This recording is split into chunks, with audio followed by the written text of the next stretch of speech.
اپنے اس پروگرام کے پہلے مقرر جناب ابرار احمد مکی صاحب کو، اس سے پہلے وہ تشریف لائیں، میں ان کا مختصر تعارف آپ کے سامنے پیش کرتا ہوں۔ جناب ابرار احمد مکی صاحب کا تعلق اعظم گڑھ یو پی سے ہے اور تعلیم معروف دبئی دینی تعلیمی ادارے مدرسۃ الاصلاح سے عالمیت اور فضیلت کی سندیں حاصل کی۔ اس کے بعد بنارس یونیورسٹی سے عربی اور دیگر عصری علوم سے گریجویشن کیا۔ آخر میں دہلی یونیورسٹی سے عربی زبان و ادب میں پوسٹ گریجویٹ ڈگری حاصل کی۔ ملازمت کے لیے لیبیا کا سفر کیا اور وہاں کے شہر طرابلس کے ایک جریدے میں ترجمے کا کام انجام دیا۔ لیبیا سے واپسی پر سعودی عرب کے شہر ریاض میں ملازمت کا موقع ملا اور وہاں ترجمہ اور انتظامی امور کے مختلف عہدوں پر فائز رہے۔ ریاض میں 15 سال قیام کے بعد خوش قسمتی سے مکہ مکرمہ منتقل ہونے کا موقع ملا۔ وہاں 21 سال قیام کے دوران انگریزی زبان کے ایک اسلامی ماہنامے کے ایڈیٹر اور شعبہ اقلیات اسلامیہ میں ریسرچ آفیسر کے عہدوں پر فائز رہے۔ اس دوران امریکہ، یورپ، ایشیا اور افریقہ کے مختلف ممالک کا دورہ کیا اور وہاں مسلمانوں کے حالات جاننے اور سمجھنے کا موقع ملا۔ متعدد دینی، تعلیمی اور اجتماعی امور پر منعقد ہونے والی کانفرنسوں، سیمیناروں اور میٹنگوں میں شرکت کی۔ ملک اور بیرون ملک مختلف دینی اور ملی کاموں میں سرگرم عمل رہے۔ دہلی میں جامعہ نگر ابو الفضل انکلیو کے ڈی بلاک میں مقیم ہے۔ ابھی 15 دن پہلے ایک پروگرام کا انعقاد کیا تھا ڈاکٹر ابرار احمد مکی صاحب نے اوکھلا میں، اور ہمارے ساتھیوں نے بھی وہاں شرکت کی تھی، اور وہیں سے ہمیں یہ امنگ ہوئی کہ ہم اپنے علاقے میں اس پروگرام کو شروع کر کے اور لوگوں کو ہم لائبریری یا اس طرح کے کاموں سے ہم روشناس کرائیں۔ اب میں ابرار احمد مکی صاحب سے درخواست کرتا ہوں کہ وہ ڈائس پر تشریف لائیں اور اپنے خیالات ہمارے سامنے رکھیں۔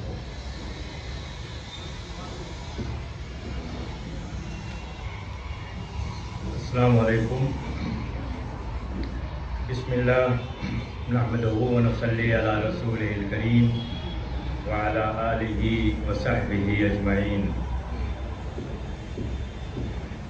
سب سے پہلے میں اللہ کا شکر ادا کرتا ہوں کہ اس نے 25 تاریخ کو خدمت خلق کانفرنس منعقد کرنے کا موقع دیا، اور اس کے نتیجے میں دہلی کے بہت سارے علاقوں کے لوگوں سے رابطہ ہوا، ملاقاتیں ہوئیں، اور اس ضمن میں قریش نگر کے لوگ بھی وہاں آئے تھے، 4-5 لوگ، اور ان سے رابطہ ہوا، اور اسی کی وجہ سے آج میں آپ لوگوں کے درمیان موجود ہوں۔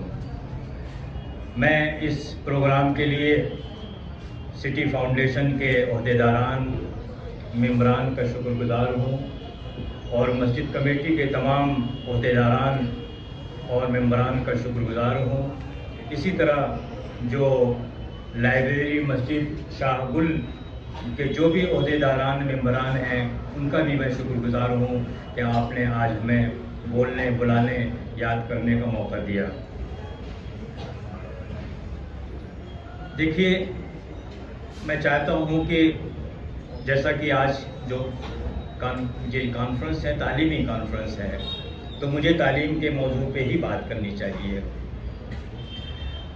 لیکن میں اپنی بات ذرا وسیع تر تناظر میں کرنا چاہتا ہوں۔ اللہ نے یہ جو زمین بسائی ہے، اس میں انسانی آبادی کی تعداد اس وقت 8 ارب ہے۔ 8 ارب کا مطلب 800 کروڑ۔ 800 کروڑ تمام انسانوں کی آبادی ہے اس وقت آج کی تاریخ میں، کم و بیش۔ اس میں 1/4 مسلمان ہیں، یعنی 200 کروڑ، 2 ارب مسلمان ہیں۔ اسی طرح اس ملک میں آج کی تاریخ میں اس ملک کی آبادی، اگر آپ جا کے گوگل پہ جو انڈیا پاپولیشن کلاک کو دیکھیں گے تو تقریباً 142 کروڑ آبادی ہندوستان کی ہو چکی ہے۔